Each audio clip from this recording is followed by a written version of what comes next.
So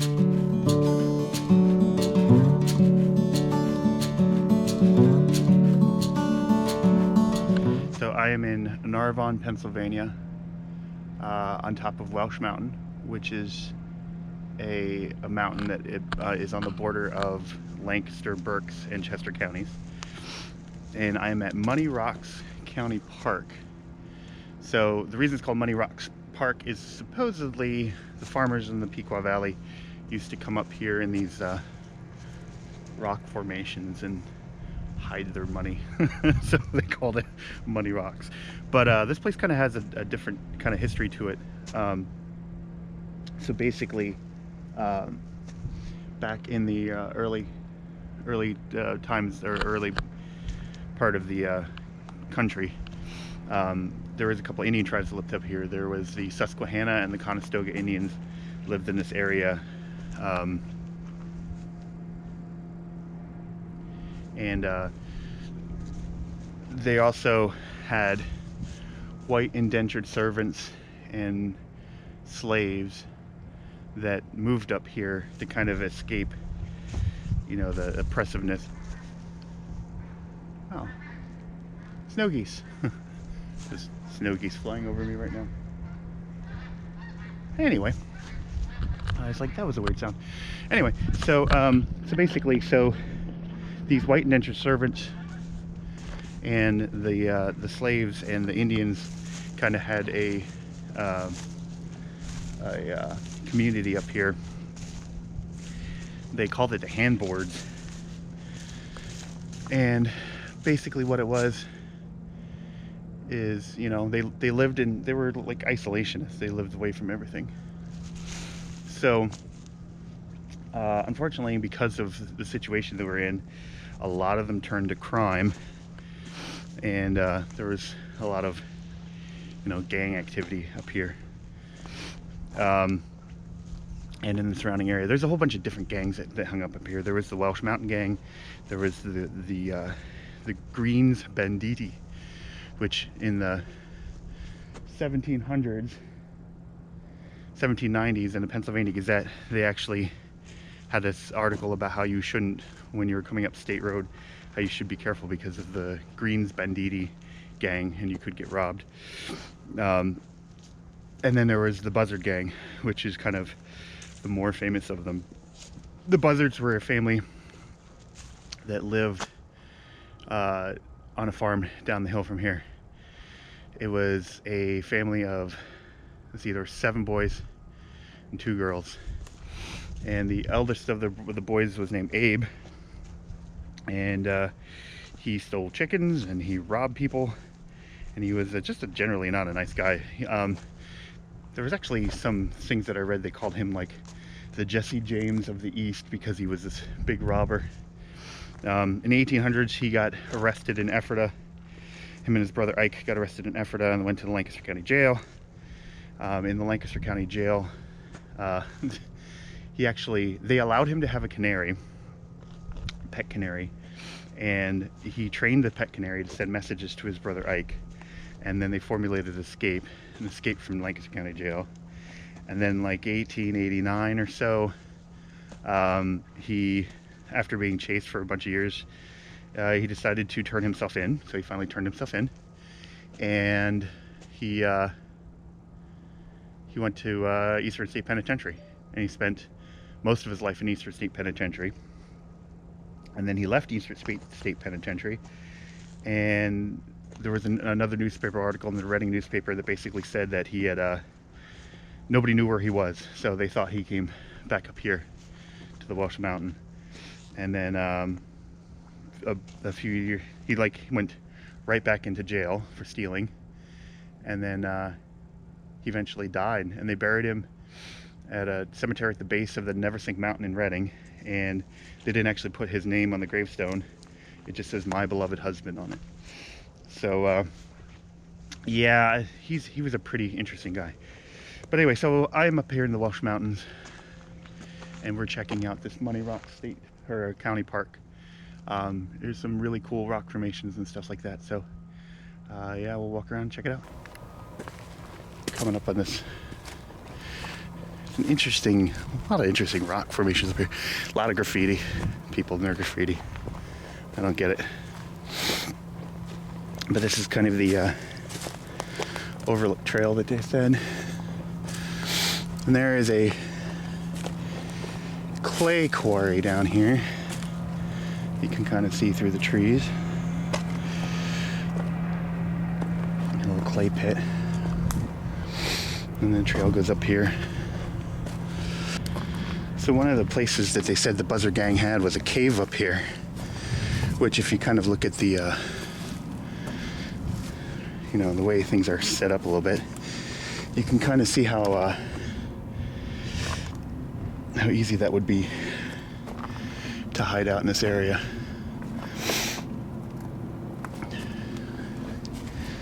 Lots of graffiti. Somebody actually carved their name in that one, 2001. So, in between all the graffiti, you can actually see some dates in here. So like 1960, 1970. People carving on this rock. Not sure if that's, I think that says 1890. So 1852.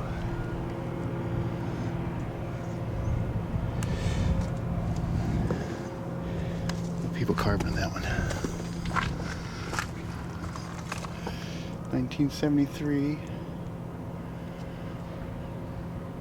Amusingly enough, the newer carvings kind of have a worse handwriting. The old ones are very intricate. Kind of reminds me a little bit of the Chinese wall outside of Lebanon, on top of the Sharps Mountain. Same kind of like rock.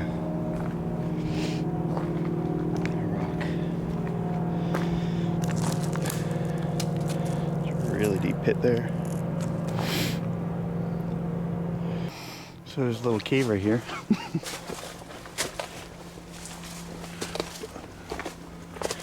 It's little, not much of a cave, cut in a rock.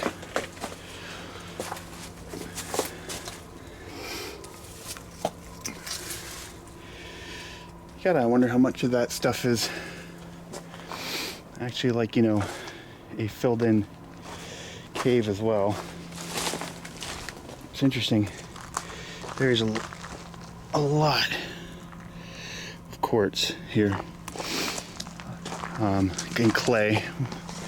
So like that right there, there's a huge chunk of quartz. There's another one.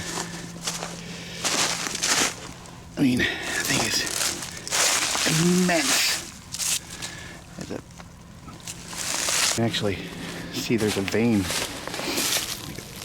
of quartz running through there. It's all underneath that. It's all quartz. There's another little part that was calved off.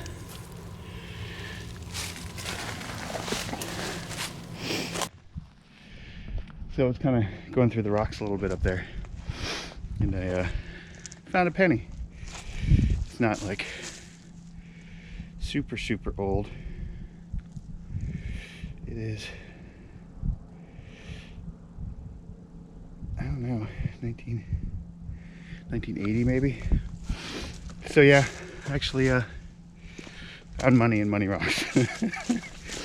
You know, there's like somebody just throwing odd pennies in there just to be amusing. Another really big rock formation.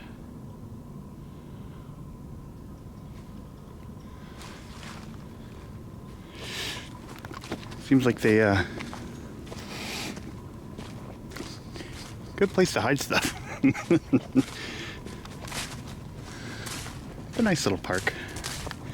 Haven't been here before. Trails are blazed. It's a little confusing. I mean, there's a lot of little offshoot trails, but I'm sure it's one of those things where there was already trails here, and then they added the other stuff later on. But so there's like a red trail and a green trail. But yeah.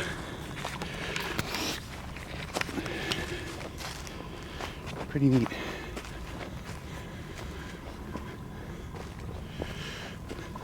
See, this is where it gets confusing.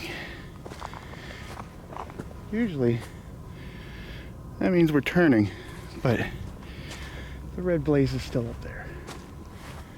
But yeah, we'll go check this out. May that be money. Rocks have speakers.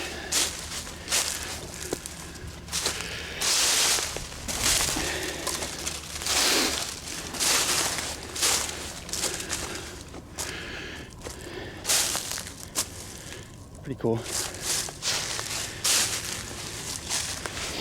Somebody built this like lattice work.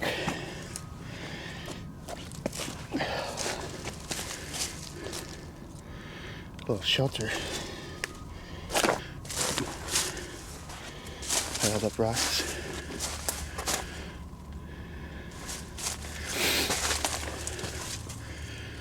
Huh.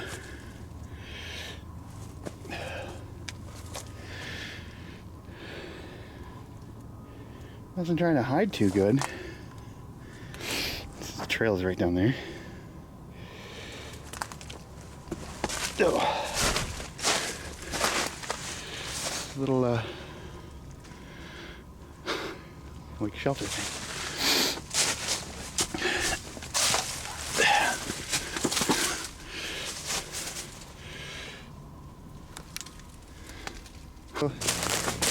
It's called Coxcomb Trail. So I'm wondering if that's why it's called Coxcomb. Could possibly be. Looks like a rock outcrop with a very flat edge to it. So, yeah, maybe. So you had African American slaves, ex-slaves. You had white indentured servants. And you had Native American,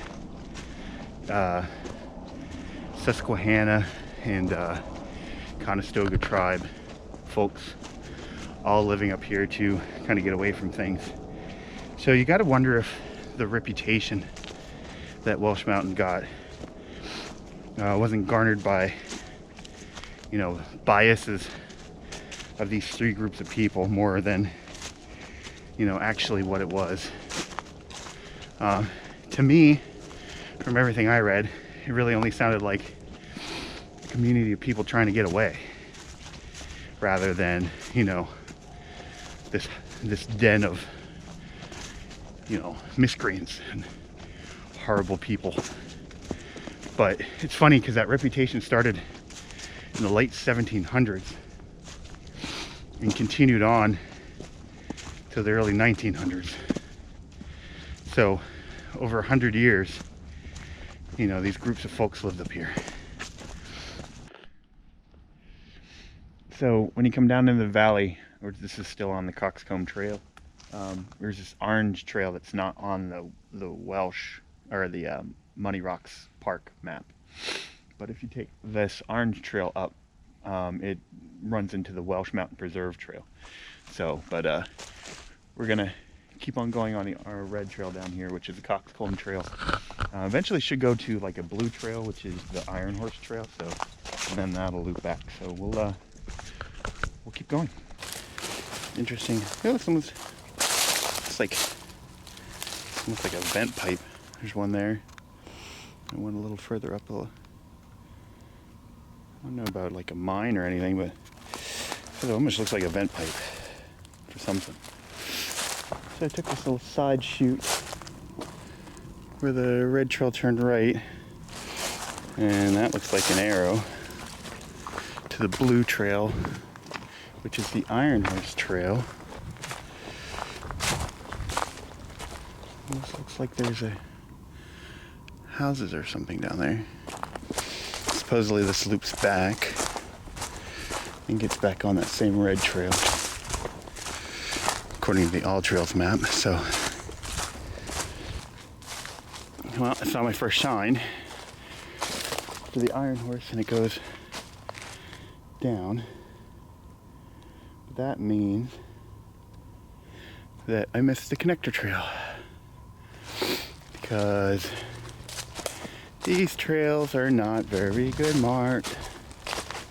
Alright, well, we'll go back here a little ways, see if we can find the connector trail. So, this is probably not All Trails' fault, even though I just gave them a glowing review. But when you get to the end of the Iron Horse Trail, according to the park map, and according to All Trails, there's supposed to be a connector trail, and it comes back up to the Coxcomb Trail, which there isn't. I had to walk halfway back to where I came down, and I found this cut, and the cut took me up to the Coxcomb Trail. So I don't know if it's a scaling issue, or if it's, I don't know, whatever. Trails aren't very well marked here. I mean, there's blazed, but if you go by the map, it's very confusing. So we'll keep going. So we're coming back on the clay pit, and there's some more of that piping.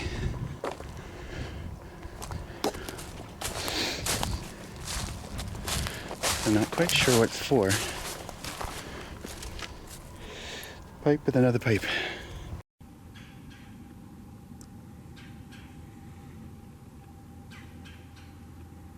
He's loud.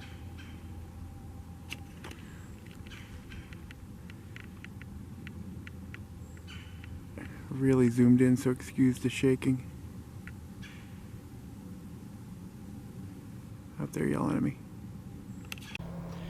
Kind of get a little view out there of, it's like East Earl, Morgantown area, down off the mountain. It's very Lancaster County. So that was Money Rocks Park, Narvon, Pennsylvania. Part of, it's a section of the Welsh Mountain. A lot of history behind the Welsh Mountain. So, yeah, it's pretty neat. Really cool rock formations. I don't think I've ever seen like quartz, so much like those quartz formations that went through underneath Money Rocks. I don't think I've ever seen like quartz veins like that before that. So that was neat. But yeah, so I think this is probably gonna be my last video of the year. So I hope everybody has a safe and happy New Year. Again, if you want any information, if you want more information about the places I go, make sure you go down in the show notes and find my Google Sites page. When I post this, I'll make sure to update the page. The park is pretty cool. The map is not very good. I don't think it's the fault of the people that put it together. There's a lot of little trails that zip around, and it might be a scaling thing too. I don't know. But make sure you really pay attention to where you're going, or you could end up someplace that you don't want to be. Yeah, so that's about it. So everybody, you know, like I said, have a happy New Year. Make sure you're safe and don't drink too much. And I will see you in the next one.